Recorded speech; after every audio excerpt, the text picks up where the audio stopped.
Hello friends, I am Arpita. Welcome to our channel Jharna Gallery. For today's drawing, we will need these materials. You can buy these from the link given in the description below. Hope you are all well. If you are new on this channel, then please subscribe the channel and press the bell icon for further notification. At first, I drew the outline sketch of the drawing. This tutorial is for beginners. Watch the full video and try to draw it.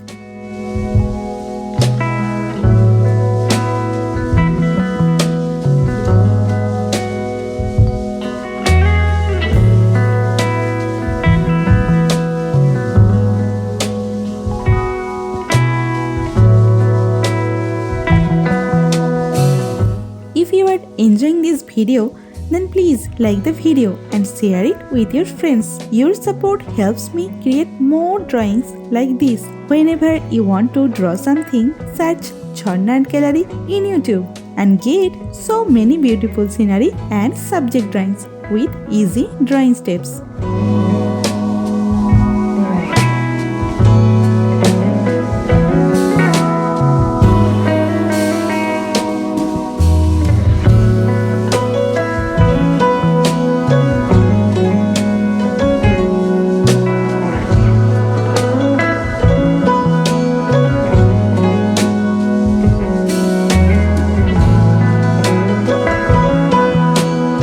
Please hit that subscribe button and turn on the notification bell so you don't miss any of my future videos. I upload new content every week and I don't want you to miss out. Also, I would love to hear from you in the comments below. Let me know what you think of this video, what topics you want me to cover next, or any questions you have for me. I read all your comments and I will definitely reply to you.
outline drawing is complete. Now it's time to color it. I am using oil pastel colors and color pencil to color it. Normally I use Dome's oil pastel colors. You can use any type of oil pastel colors that you have.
the drawing is almost complete. I hope you enjoyed it and learned something new. Thank you so much for watching till end. See you in another new video. For now, you can follow me on social media. Links are in description below. Thank you. Take care.